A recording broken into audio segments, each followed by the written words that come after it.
नमो अरिहंताणम।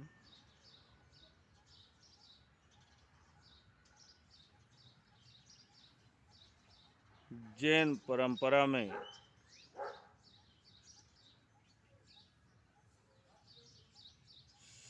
संतों की परंपरा बड़ी उज्जवल रही है। ऐसे ऐसे संत पुरुष, ऐसी ऐसी महान साध्वियां भी इस जिन शासन के अंदर हुई है,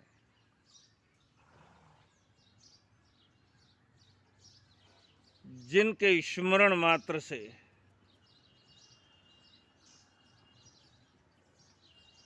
आज भी ये परंपरा अपने आप को गौरवान्वित महसूस करती है।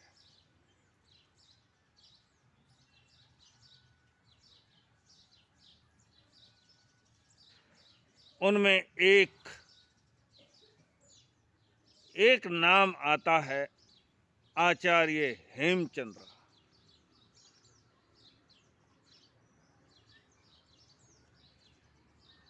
हेमचंद्र आचार्य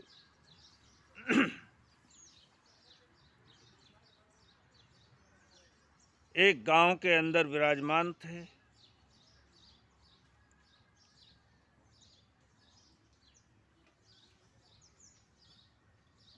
प्रवचन चल रहे थे।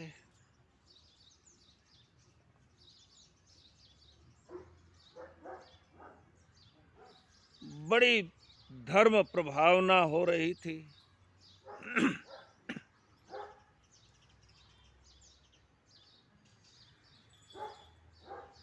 बहुत सारे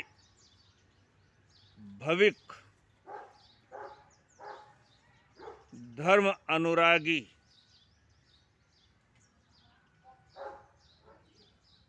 जैन और जैनेतर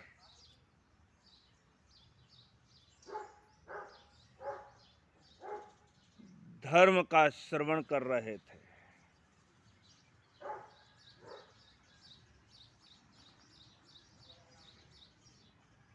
उनमें एक श्रावक, जो प्रतिदिन नियम से गुरुदेव के प्रवचन में उपस्थित रहते थे,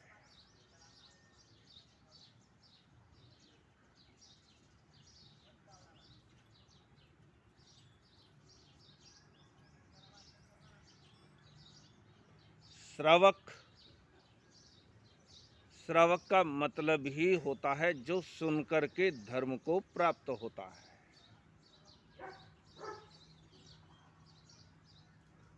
जो श्रवण करता है, विवेक पूर्वक मनन करता है, यानी श्रद्धा से, व यानी विवेक पूर्वक, क यानी आचरण करता है, जो सुनकर के विवेक पूर्वक अपने जीवन को चलाता है। सुन करके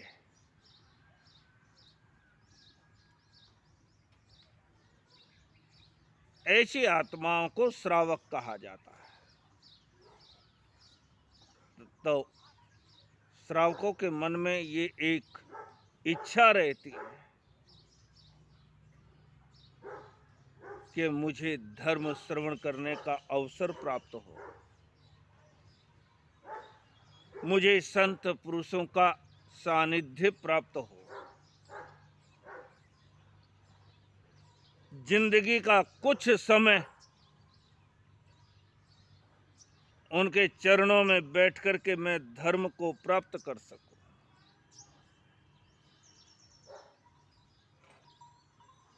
ऐसी एक इच्छा रहती है। और जब गांव के अंदर कोई संत साध्वी जी आ जाते हैं तो उस समय उनकी खुशी का ठिकाना नहीं।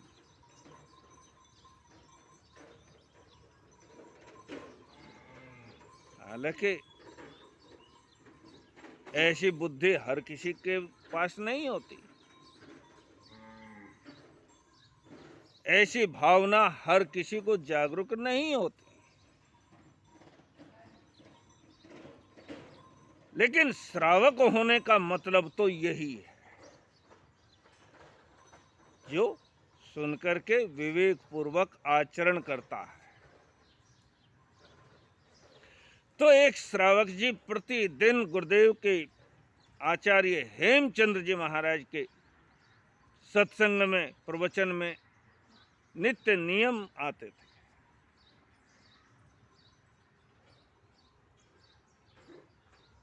लेकिन एक दिन देखा बहुत सारे लोगों की भीड़, लेकिन वो श्रावक नदारद थे, वो नहीं आए थे।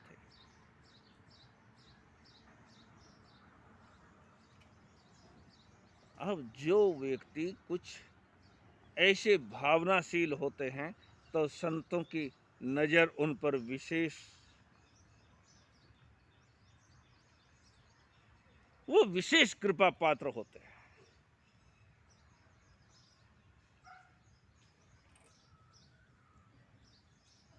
कुछ लोगों की भावना रहती है, इच्छा होती है। कुछ लोग मन के अंदर विचार करते हैं,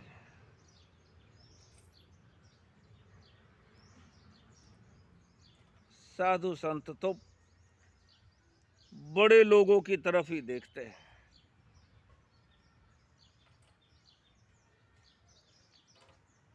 साधु संतों को तो पैसे वाले लोग ही चाहिए, गरीब की तरफ नहीं देखते। कुछ हद तक ये बातें सही भी हो सकती है। हालांकि अगर इस तरह का कार्य संतों की तरफ से होता है तो वो गलत है।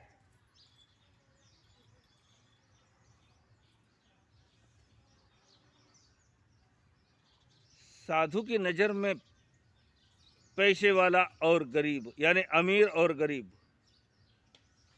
छोटा या बड़ा, छोटी जाति ऊंची जाति का, ये कोई भेद संतों की नजर में तो होता ही नहीं और होना ही नहीं चाहिए। अगर होता है तो गलत।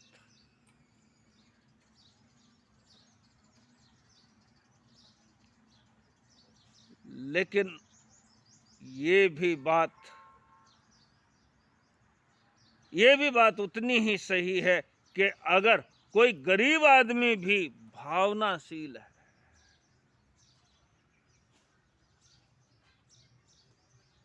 और अमीर आदमी सिर्फ अपनी अमीरी बताने के लिए आता है, तो संतों की नजर उस पर कृपा दृष्टि की नहीं होती।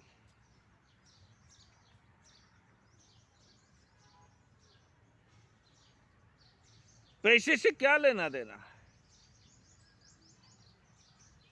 संत लोग तो अपने पूर्वजों की संपत्ति, अपने माता पिता की संपत्ति छोड़ करके इस मार्ग पर आते हैं। उन्हें तुम्हारे पैसे से क्या लेना देना है?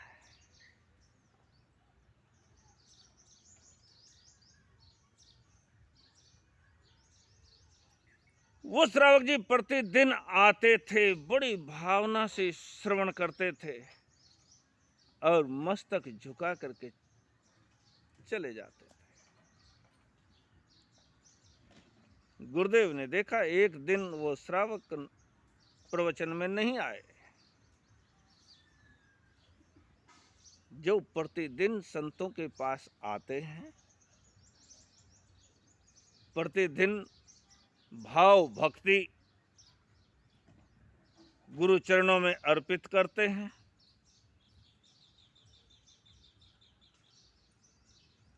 ऐसे लोगों को कृपा दृष्टि प्राप्त होती है।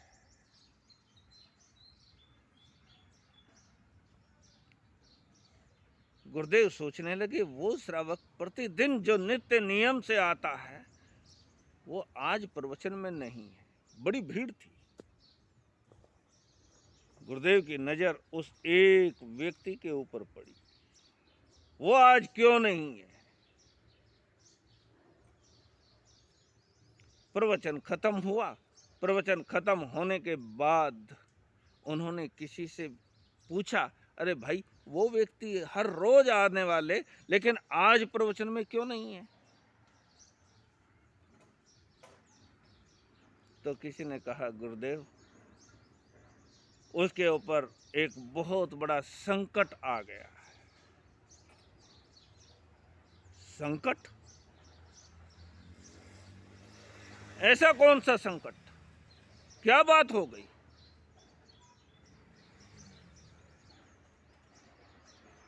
भक्तों के ऊपर अगर कोई संकट आ जाता है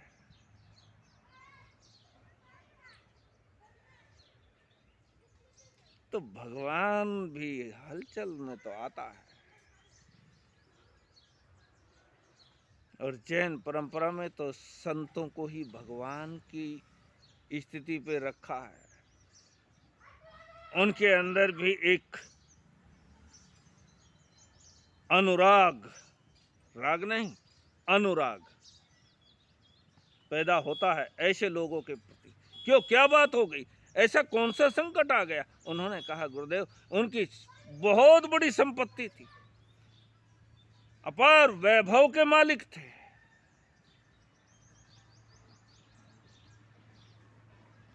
जैन श्रावक हमेशा से ही वैभव संपन्न भी रहे, धर्म संपन्न रहे हैं तो वैभव संपन्न भी रहे।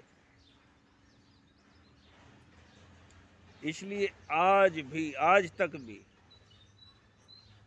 भारत की प्रगति में, हालांकि जैन लोग बहुत थोड़े से हैं, बहुत थोड़े से, 1% भी नहीं, भारत की जनसंख्या में 1% भी नहीं, लेकिन भारत की प्रगति में सबसे बड़ा योगदान जैन समाज का है।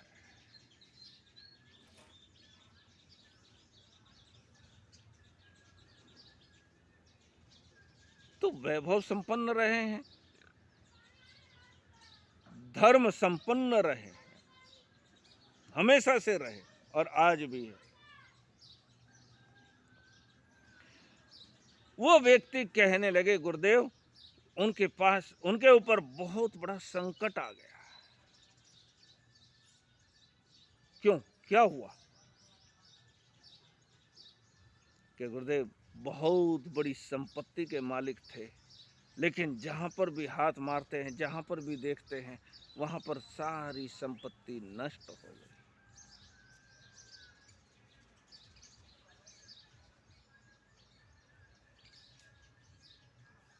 करोड़ों करोड़ों का मालिक,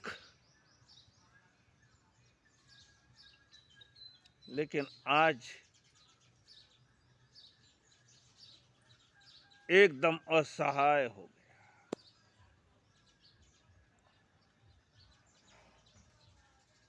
गुरुदेव ने तुरंत अपना रजोहरण उठाया, चल पड़े उस श्रावक के घर की ओर। क्या हुआ?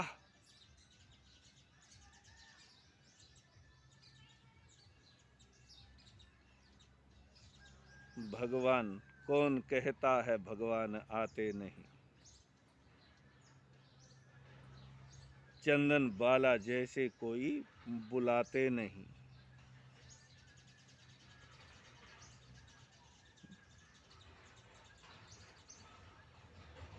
जहां पर आध्यात्म का मिठास होगा वहां पर तो मक्खियां आई जाएंगी।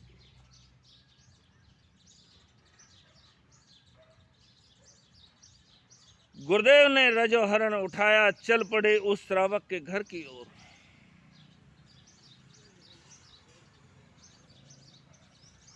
जाकर के देखा, घर के दरवाजे पर बाहर दरवाजे पर बैठा हुआ श्रावक अपने घुटनों में सिर देकर के बैठा हुआ है, बड़ा उदासीन है। अपने आप को बड़ा लाचार महसूस करता है, लेकिन घर के बाहर बहुत बड़ा ढेर लगा हुआ है हीरे जवाहरातों का, सोने चांदी का, गहने, अंबार लगा हुआ, ढेर लगा हुआ है। और उनके सामने बैठ करके श्रावक जी बड़े गमगीन अवस्था में बैठे हुए हैं। हाँ, आचार्य देव मन के अंदर विचार करने लगे, इतनी बड़ी संपत्ति और इसने बाहर फेंक करके, इस तरह से बाहर ढेरी लगा करके, क्या ये प्रदर्शन करना चाहता है, बताना चाहता है कि मेरे पास इतनी संपत्ति है?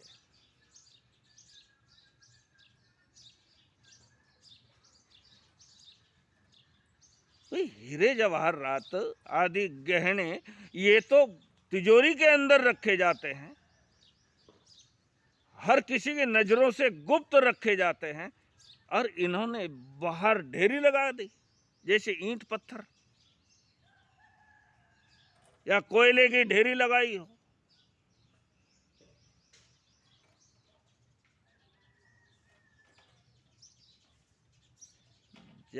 जाकर के सामने खड़े हो गए। श्रावक जी, क्या बात है?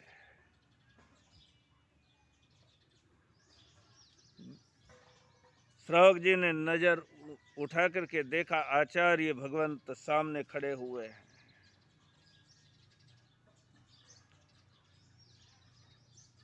श्रावक जी, क्या बात है? बड़े उदास दिखाई दे रहे हो।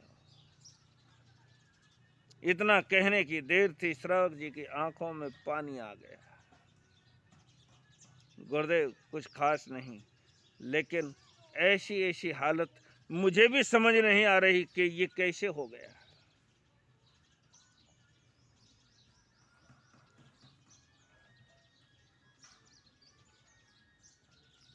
मेरे पास बहुत सारा वैभव था, लेकिन आज जहां पर भी हाथ मारता हूं वहां पर ये कोयले निकलते हैं।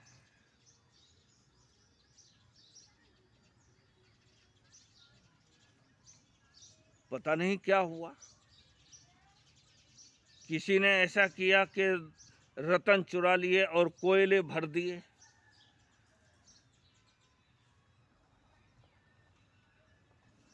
कि फिर तुमने उन कोयलों का क्या किया? आचार्य भगवान समझ गए, ये इनकी तकदीर का पासा पलटा है।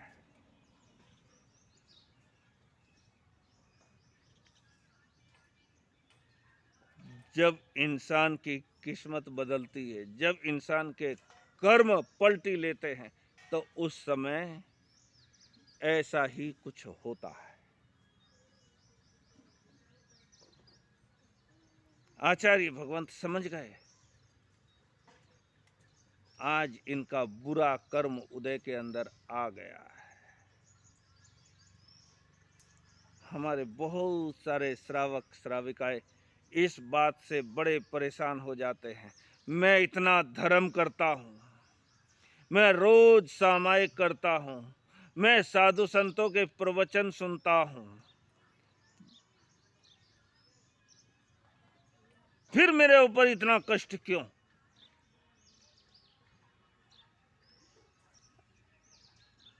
ये तो हमारे जन्म जन्मांतरों के कर्म हैं, जो हमारे सामने आते हैं। अरे, तीर्थंकर कर्मों से मुक्त नहीं हुए, भोगे बिना, उन्हें भी कर्म भोगने पड़े। बड़े बड़े संतों को भी ये कष्ट जिंदगी में आए,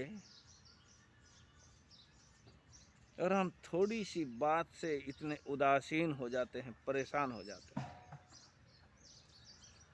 यहां तक सोचने लगते हैं कि फिर ये धर्म कर्म करने का फायदा क्या? धर्म किस लिए करते? हमें सुख मिले, लेकिन सुख सुख ना मिले तो धर्म क्या फायदा। तर्क की भाषा में उनकी बात सही है।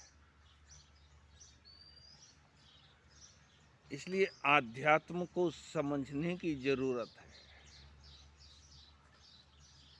आध्यात्म को समझने की जरूरत है। धर्म इतना आसान नहीं है।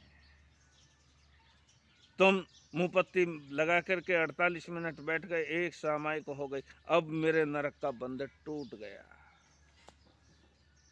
टूट जाएगा, एक सामायिक से टूट जाएगा, नरक का बंधन टूट जाएगा। लेकिन वो पुण्य श्रावक जैसे श्रावकों की सामायिक हो तो।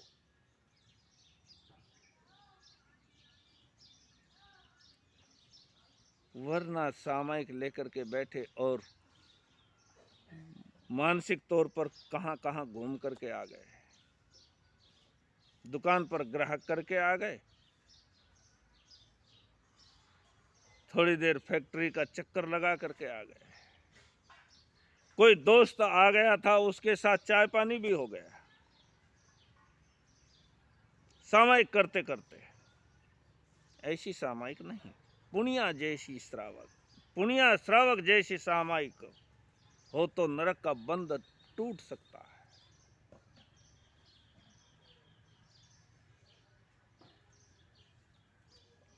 लेकिन उस श्रावक के मन में ये भाव नहीं आया, मैं इतना धर्म करता हूं, ऐसा भाव नहीं आया। लेकिन परेशानी इस बात की कि इतना सारा वैभव और अचानक कोयले में कैसे बदल गया। कुछ नहीं बदला, हमारी तकदीर पलट गई। आचार्य भगवान सोचने लगे, अब इसके बुरे दिन आ गए, इसलिए ये रतन इसकी नजरों में कोयला दिख रहे हैं।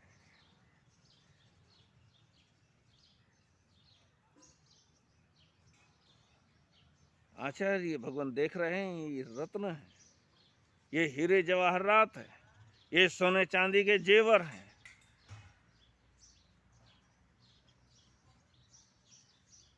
और वो श्रावक जी देख रहे हैं कि ये कोयले का ढेर है। आचार्य भगवान ने कहा, श्रावक जी, फिर उन कोयलों का क्या किया आपने? कि ये फेंक दिए बाहर, क्या करूं इनको? तिजोरी में संभाल करके रखने की चीज थोड़ी है ये।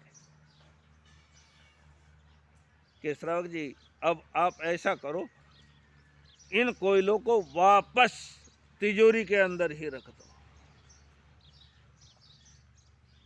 जब आदमी के अच्छे दिन आते हैं तो उस समय वो मट्टी में हाथ मारता है तो सोना उसके हाथ में होता है। कोई भी कर्म करता है, कोई भी कार्य करता है, उस समय उसकी सफलता दर सफलता। लेकिन जब बुरे दिन आते हैं तो अच्छे काम करने जाता है और बुरे दिन आ जाते हैं। अच्छे कर्म करना चाहता है, बुरा हो जाता है।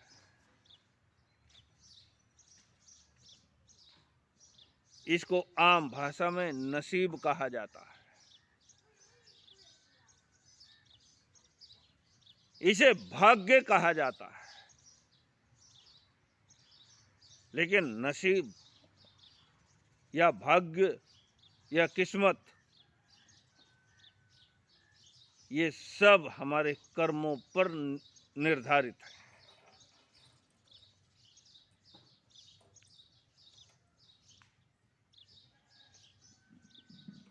श्रावक जी, ये कोयले आप वापस उसी तिजोरी के अंदर रख दो।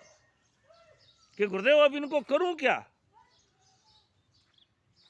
कि ये बाद में देखेंगे, अभी आप इतना करो।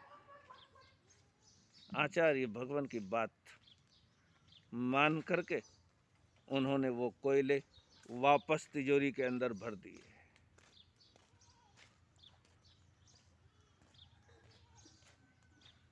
आचार्य भगवान सोचने लगे जब इनका अच्छे दिन आएंगे, जब इनके अच्छे दिन आएंगे तो उस समय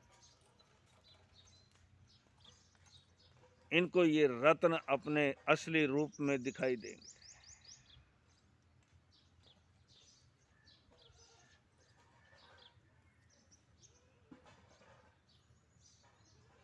कर्मों का पसारा है सब।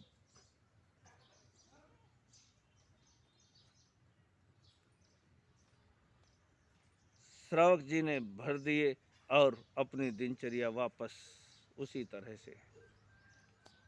लेकिन एक दिन बैठे बैठे मन के अंदर विचार करने लगे, अरे इतने सारे कोयले, लेकिन कोई भूल चूक से कोई रतन रह गया हो, कोई हीरा रह गया हो, कोई जेवर उसके अंदर मिल जाए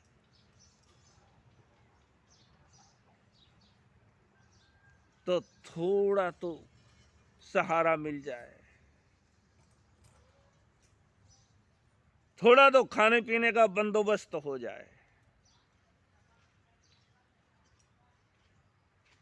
विचार करने लगे, उठ करके तिजोरी खोली, तिजोरी के अंदर वही चमचमाते हीरे उसको दिखाई दिए।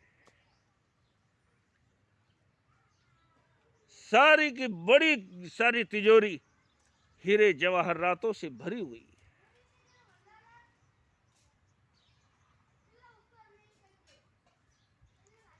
कमाल की बात है।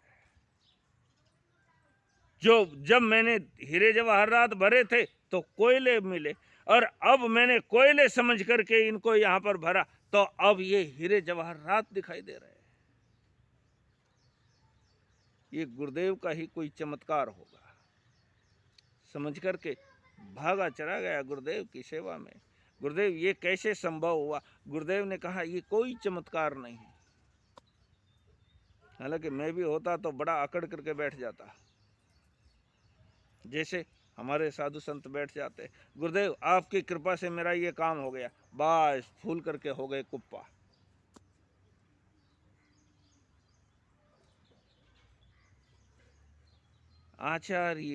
आचार्य भगवान हेमचंद जी महाराज कहने लगे, श्रावक जी ये कोई चमत्कार नहीं, ये तुम्हारे नसीब का खेल है। ये तब भी हीरे जवाहरात थे, मैं देख रहा था ये हीरे हैं, लेकिन तुम इन्हें कोयला देख रहे थे। तुम्हारी आंखें वही देखती हैं जो तुम्हारे कर्म देखते हैं, तुम्हारे कान वही सुनते हैं जो तुम्हारे कर्म सुनते हैं।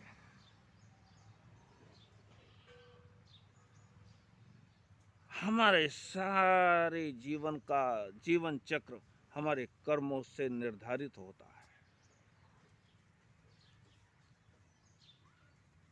लेकिन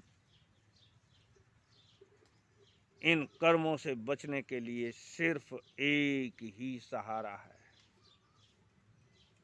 धर्म का सहारा। बुरे कर्मों से बचो, बुरे कार्य करते समय 1000 बार विचार करो और अच्छे कार्य करने में समय बर्बाद मत करो।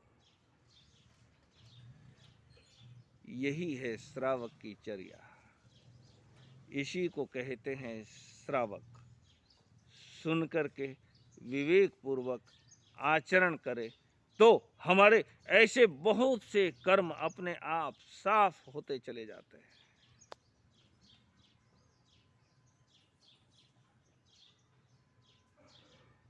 जैसे घर के अंदर थोड़ा धूल धक्कड़ हो जाती है, उसे झाड़ू लेकर के साफ कर लिया जाता है, ऐसे ही हमें प्रतिदिन अपने जीवन को साफ करने की, करते रहने की जरूरत है।